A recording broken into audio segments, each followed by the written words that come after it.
Hi everyone, good morning! So, welcome. Mahirap ngayon ang kabuhayan ng mga tao dahil maraming korupsyon at naririnig natin araw-araw lahat ng oras sa balita, puro pagnanakaw ang nalalaman ng mga politicians at mga taong nakaposisyon sa gobyerno.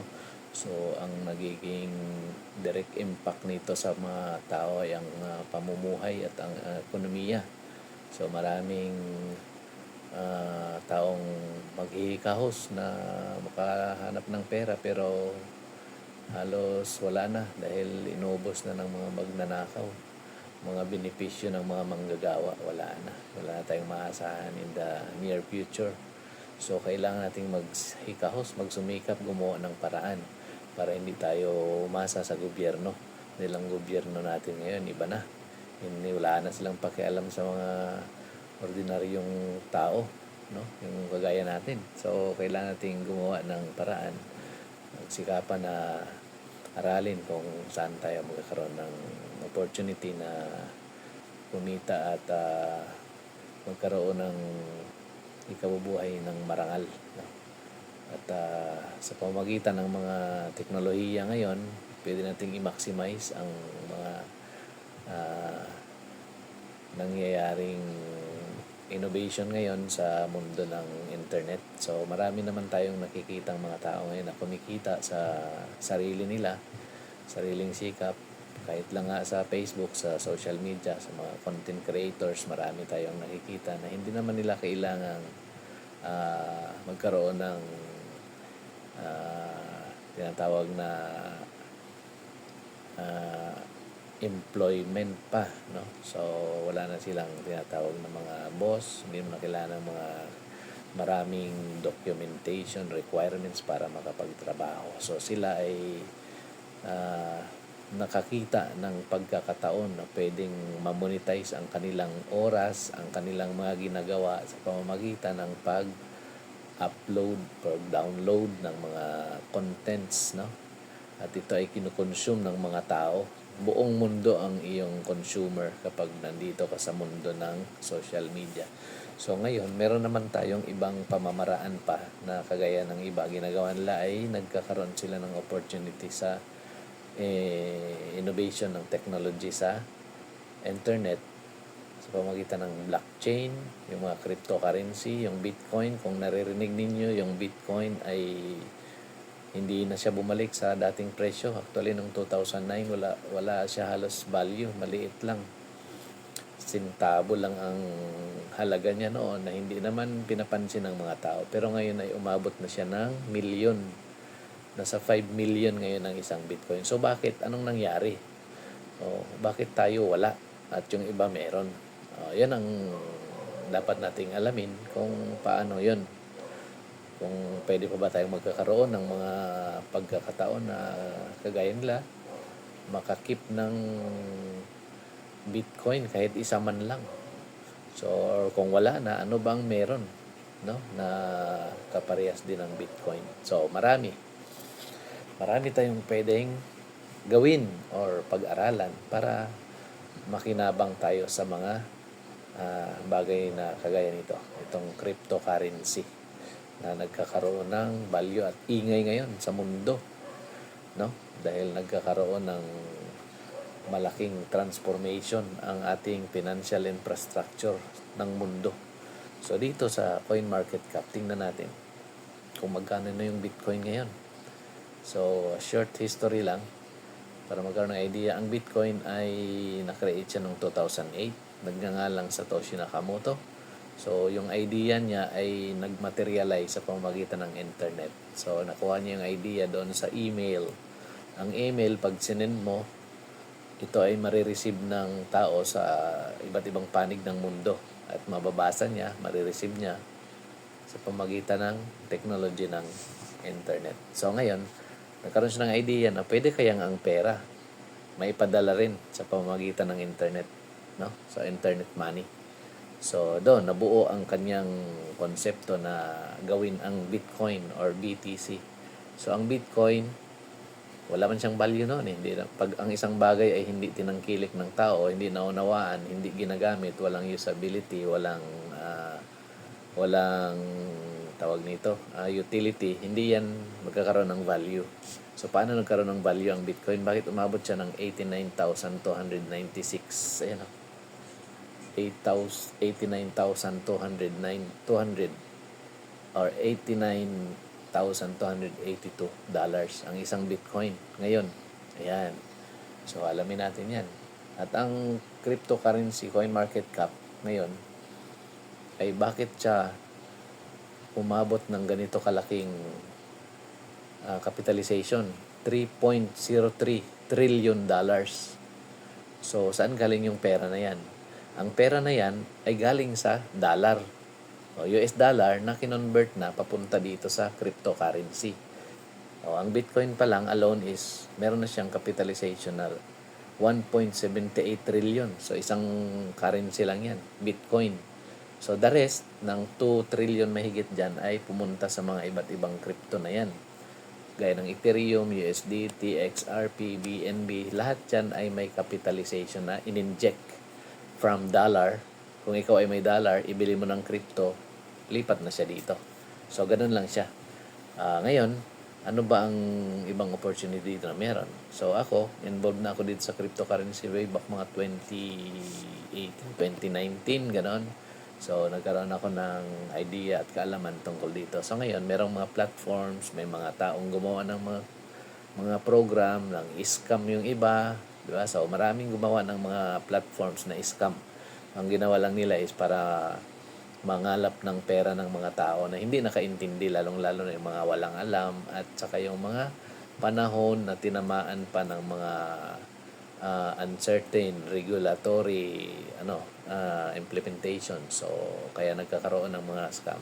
May mga taong maayos ang intention, maganda ang motibo sa paggawa ng program, pero pagdating sa regulatory side, wala na, bagsak na. Nagiging scam dahil hindi inaalaw ng government itong sistema ng pananalapi. So, hindi pa ito fully regulated, kumbaga. Pero marami ng tao ngayon na nag-adapt at nakita nila yung future or ang potential nitong cryptocurrency na ito ay magiging viable na pera talaga siya, no? So, ayan na nga, marami ng mga taong may holdings ng mga Bitcoin at sila ay mayaman na ngayon dahil milyon na ang isang Bitcoin. So, ngayon, ako ay involved ako dito sa mga platforms. Meron akong idea. Aware ako dito sa mga to. Kaya hanggat maaari, inaaral ko, tinitingnan ko kung ano yung mga platform na ito. Kung meron silang magandang ino-offer na pwede kong kumita sa pamamagitan ng pag-invest ng aking pera. So, from my pera, which is peso, pwede kong ibili or i-invest dito sa kanilang program, sa kanilang project. So, when January 2025, February, na-encounter ko itong isang platform na tinatawag na POP. Ayan. So, ito yung POP.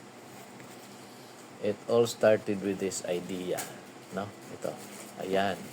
Ito yung POP na sinasabi ko. Ang POP, isa siyang ecosystem na maraming nakapaligid na mga project na companies. Ayan, iba-iba yan. So, kumbaga, sa company is a group of companies itong ginawa nila para mag-sustain at mag-support dito sa kanilang ginawang mga iba't ibang cryptocurrency para magkaroon ng utility at usability para mag-sustain ng price. Ayan. Kasi kung wala ngang gamit ang coin, walang kwenta, walang value, hindi lalaki, hindi tataas. Ayan. So, yun ang idea dyan. So, yung POP ecosystem, meron silang ginawang mga programs dito like POPMAX. Ayan. POPMAX is a staking. No? Mag-stake ka ng kanilang token, bibili ka ng token, then stake nila yan para magbibigay sila ng reward, no? Ng percentage rewards of your investment. Ayan, every day. So, yun. Meron silang program. It runs on the program via the internet, no? So, may mga ginawa silang ganon. And then, yung pangalawa is yung NIVEX. Itong NIVEX naman ay crypto exchanger. Ayan. So, just like Binance, yan, mga Binance, Bybit, BitGet, Coins, PH. So, meron tayong mga tinatawag na mga wallet na exchange ng mga pera. na crypto. Kung sa pera natin dati, traditional, meron tayong pera na papel na i-exchange natin sa money changer. Pag meron tayong euro, dollar, ipapalit natin sa peso. Yung mga exchanger na to, kumikita sila ng percentage doon sa kanilang exchange rate, no? So, nagpapatong sila para kumita yung exchanger nila. So, ganun din dito sa crypto exchange, lahat ng tao na involved sa cryptocurrency, meron silang crypto, iba-iba na pwede nilang i-exchange. Pag dinala dito sa exchanger, sa NIBEX, kumikita rin yung NIBEX na platform. So, meron silang sariling token na pinopromote para gamitin ng mga tao at ito ay magkaroon ng price adoption. Yan. So, ngayon, meron silang isa pang project dito, ang POP ecosystem na tinatawag na POPX. So, ang concept naman ng POPX, ito ay parang fund incubator, no? So, nag-incubate sila ng funding dito para yung iba pang mga projects na gustong pumasok, meron silang idea, may nag-develop, may mga developers na crypto project, ay ito ang magpa-fund, itong POPX. Tutulong ito na initial funding para implement yung project or program. Ayan, so meron tayong POPchain. Itong POPchain, ito yung tinatawag na blockchain. So lahat ng cryptocurrency is being run by blockchain. Kung walang blockchain, walang cryptocurrency. Parang gano'n lang yun. So kung walang blockchain, hindi pwedeng maka-receive or maka-transfer ng isang cryptocurrency. So, itong POPchain ay blockchain siya. Talaan ito ng mga transaction o record. Dito naka-record lahat ng mga transaction ng mga taong nagba-buy and sell tsaka nagtitrade ng iba't ibang cryptocurrency. Ito ay secured, transparent, immutable at hindi pwedeng pikein, baguhin o hindi kayang i-hack unless yung taong napakatalino, mahak niya yung 51% ng buong computer sa buong mundo. Pag napagkaisa niya yung 51% na yan, pwede nang mahak yung system. Pero wala, imposibleng mahak mo yung 51% ng computer sa buong mundo na gumagamit dito ng mga cryptocurrency. Okay? So, yun ang idea dyan. And then, so yun, meron tayong POPchain, blockchain, na nandito, nakapaloob sa ecosystem ng POP. And then, meron tayong POP Social na tinatawag. As you all know, na familiar tayo sa Facebook, Twitter, TikTok. Ayan, sila yan, mga tinatawag na social media platform. Pero yan ay under siya ng Web 2 na technology. Itong mga Facebook. Ibig sabihin, centralized ang pagmamay-ari niyan ay may mga taong namuhunan na doon sa napakalaking server na yon, doon lahat pumapasok ang storage ng mga data, mga content ng mga tao. So, hold nila yon, capture nila lahat doon sa kanilang server. Unlike dito, kapag naka-blockchain, decentralized ang tawag nito, decentralized social media. So, kung ano yung content na sarili mo, ito ay sarili mo. Walang pwedeng mangialam, hindi nila kayang i-delete, hindi nila kayang i-capture ng ano nila yan. Dahil sa'yo yan, nakastore sa sarili mong decentralized digital identity. Ayan, mga terms natin, no, lumalalim, no? So, ngayon, meron tayong BTV. Yan, itong concept nitong BTV ay para siyang TikTok, no? Kung paano gumagamit ng TikTok yung mga tao, di ba? Meron silang mga online selling diyan, meron silang mga sayaw-sayaw diyan, di ba? So, itong mga to ay isang form of monetizing yung mga content ng mga tao. So, kapag maganda ang iyong content, pag maraming viewers, maraming followers, you will be monetized. At dito, ang natatanggap mong reward ay cryptocurrency, no? So, hindi siya yung dollar or perang papel na tinatransfer sa bangko. So, ang iyong rewards ay directly pupunta doon sa decentralized wallet na tinatawag, yung cryptocurrency, kung saan doon mo hinohold ang iyong mga assets in crypto doon sa wallet na yon. Okay? So, walang bangko, walang middleman, walang intermediaries na pwedeng mangialam sa iyong asset. Okay? So, yun ang kagandahan kapag naka-blockchain. And then, meron tayong Punkverse na tinatawag. Ang Punkverse ay isa siyang traditional business na merong physical store doon sa China at Vietnam. Ito yung tinatawag na mga gaming arcade, no? Na kung saan may mga taong pumapasok doon, maglalaro, gaming. Pero ito, Punkverse, kung narinig natin metaverse, ito yung mga laro na meron tayong ginagamit na mga gadget like virtual reality. Ayan.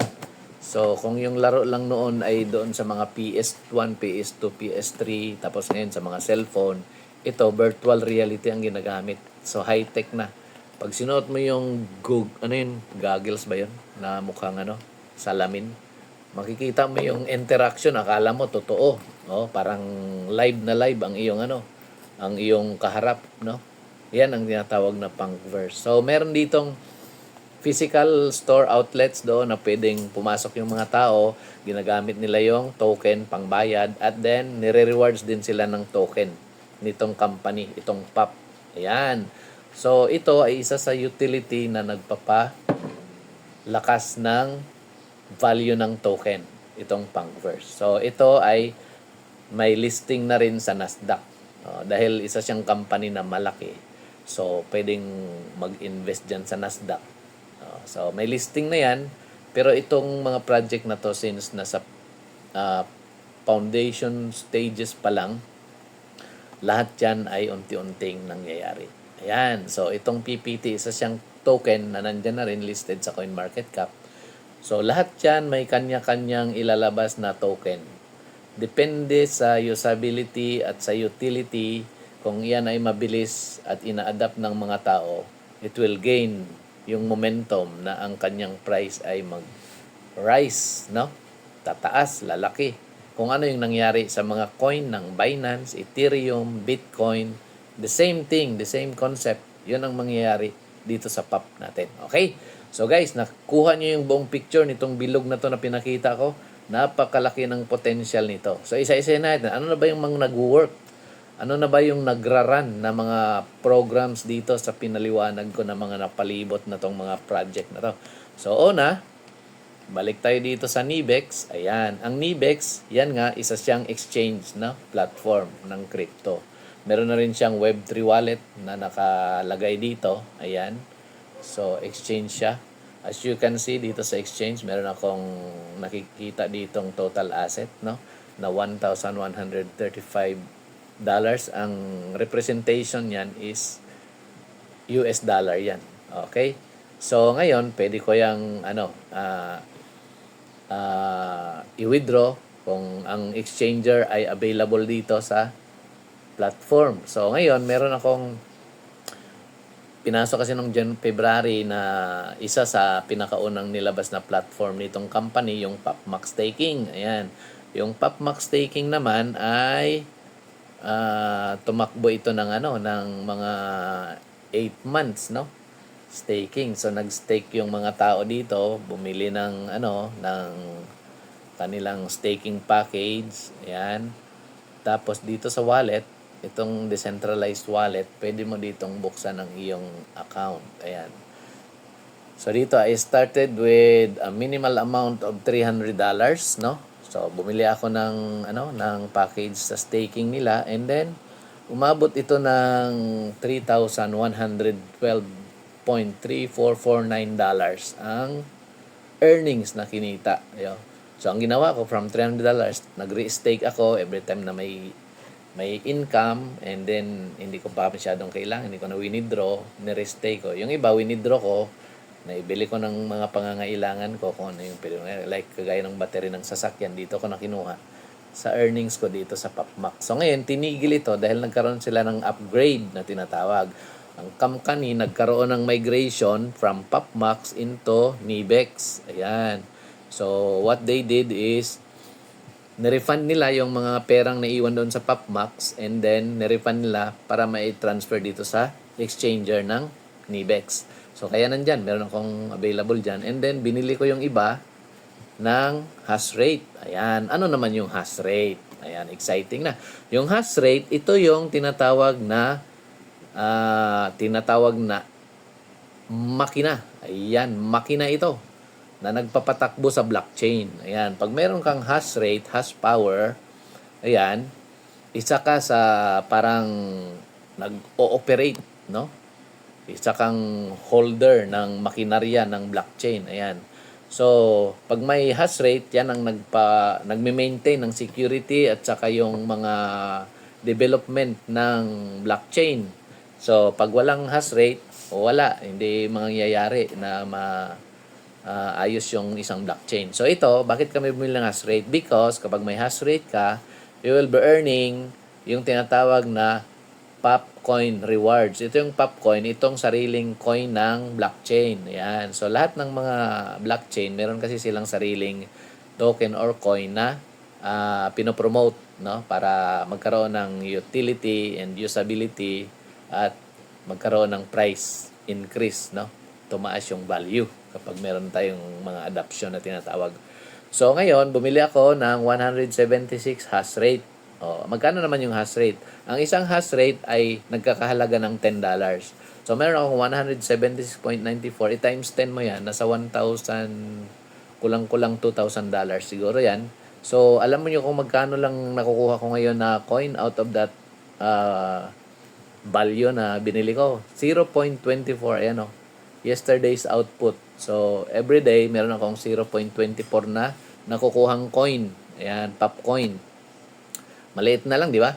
So, kasi ngayon, kung titingnan mo yung Bitcoin, pag mag-mine ka ng Bitcoin ngayon, wala na. You have to capitalize millions of dollars para magkakuha ka ng kapiranggot na Bitcoin. Ganon na siya kahirap. So, same thing with mining ng mga gold. Nagkakaroon ng scarcity, yung tinatawag na pagmimina. So, pag nagkaroon ng scarcity, tumataas yung value. Kaya, nag-skyrocket yung value ng Bitcoin because nagkaroon ng scarcity. Pahirapan na magmina ng Bitcoin. So ngayon, the same thing dito. I started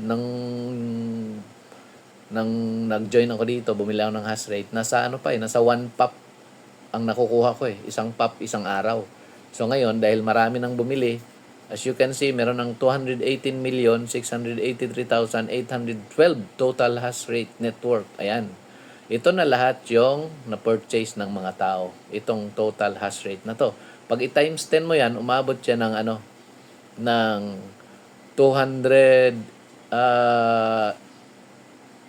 18 mga billions na to eh. 218 million. Yan. So, kung i-times mo yan sa $10, laki niyan. Laking pera na naka-secured sa blockchain ngayon ng POP. Di ba? So, ngayon, meron akong available to claim na 6.94. Ayan. Pag claim ko yan, papasok yan sa aking wallet. So, doon sa decentralized wallet ko. Dito sa aking decentralized wallet. Ayan, sa POP. Dito sa POP. Ayan. Yan, may POP, may USDT, PUSD yan. So, dyan yan papasok and then pwede ko na siyang ma-withdraw. Pag USDT na, pwede ko na siyang i-gamitin. So, yan yung ating hash rate ng POP. Okay?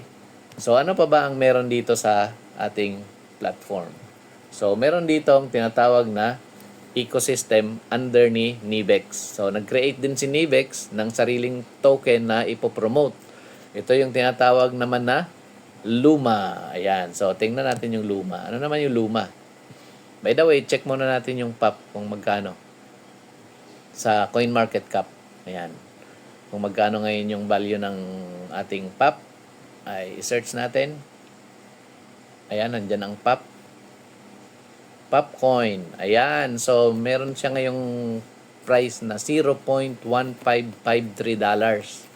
So, 15 cents ang kanyang value ng POP. Ang all-time high nito, umabot na ito ng $1.7. Yung pinakamataas niya na nung nakaraan. So, dahil nagkaroon ng yan, pagbaba, pagtaas ang mga coins dito sa dahil may nagba-buy and sell. Kasi trading to eh. So, merong mga taong kumikita pag tumaas, may mga taong kumikita pag bumaba. So, ganun lang yun sa CoinMarketCap, sa trading. Okay, so kaya bumaba, tumaas. Ngayon, medyo ang kanyang trend ay pataas. Ayan So, okay lang yan. So, may future tayo dito. So, ngayon, balik tayo doon sa Luma naman. Okay? Sa Luma, itong ecosystem na ginawa ng ng Nibex. Punta naman tayo dito sa Web3 wallet. Ayan. Para ma-open natin kung anong ito sa Discover. Open natin yung Luma. Yung Luma protocol ay isa sa ecosystem na ginawa ng Nibex para ma-promote itong token na Luma. Ayan. So ano naman dito? So nag-offer sila ng hash power. So bibili ka ulit ng hash power para dito para magkaroon ka ng rewards every day based on the purchase na binili mo doon sa iyong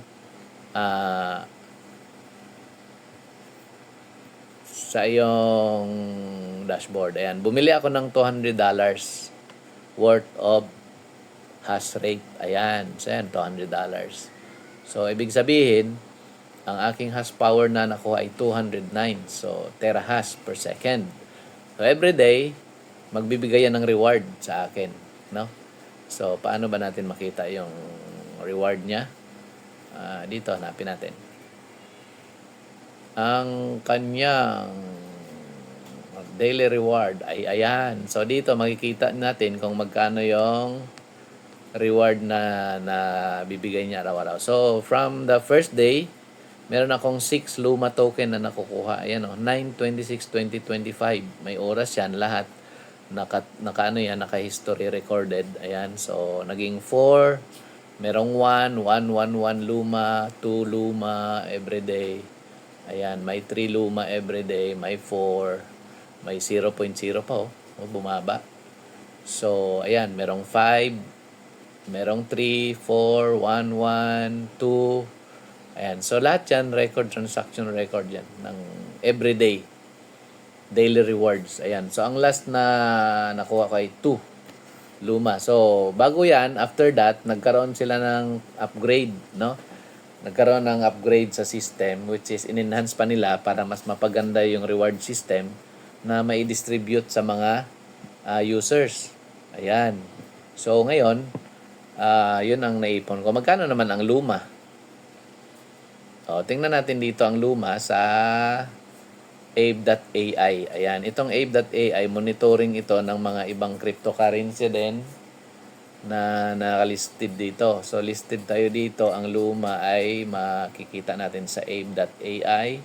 Search natin, Luma. Ayan. So, ang Luma ngayon, ang kanyang value sa ngayon ay $1.36. So, mas mataas ito doon sa POP. Okay? So, itong Luma, pwede mo na siyang i-exchange into POP and then USDT kung gusto mo na siyang withdrawin or gusto mo pa siyang i-hold para lumaki. So, ganun lang yun. So, meron na tayong mga ganyang program na nagraran. Okay? Tumatakbo na yan. Live na. So, balik tayo sa Nibex. Okay? So, yan guys, ang mga buhay na platform na pwede nating pag-aralan para magkaroon tayo ng earnings na passive sa pamamagitan ng technology na ito. So, ayun. Wala naman tayong kailangan gawin dito. Kailangan lang nating i-analyze, aralin, at kung paano ito nag-work dahil mismong system, sila nang nagtatrabaho para sa iyo. Kumbaga yung pera mo, nilagay mo dyan at nakikita mo na nagbibigay ng rewards every day. So, hindi mo na kailangan magpakahirap, magpakapagod dito. Importante, meron kang kapital. Ayan. So, ito guys, itong mga to, nakikita nyo, itong institutional signals, ito yung mga malulupit na mga traders. So, tinitrade nila yung mga pera ng mga institusyon, no? Mga kumpanya. Dahil sila ay mga magagaling na trader. So, pwede itong maglagay ka dito ng pera mo, i-copy trade mo sila para magkaroon ng profit ang iyong kapital. Ayan. Mamili ka dyan kung X-Hunter, Fidelity, AI Trade, Alpha 10. So, pwede ka dyang mamili. Or, try natin itong Alpha 10 kung magkano. Ayan, ang investment na kanyang minimum dito ay 1,000. So, kung may 1,000 ka, pwede ka ditong magpa-trade, mag-copy trade. So, meron yata ditong minimum na na 200. Ayan, itong X-Hunter, Pag may $200 ka, pwede kang mag-participate dito, mag-copy trade sa trader na ito. Ayan. So, very profitable itong mga trader na to kapag nakaka-copy trade ka dito. Dahil, ang mga institusyon, hindi yan basta-basta magpapatrade ng pera nila. Dahil mga marurunong, magugulang yan, matatalino yan pagdating sa investment.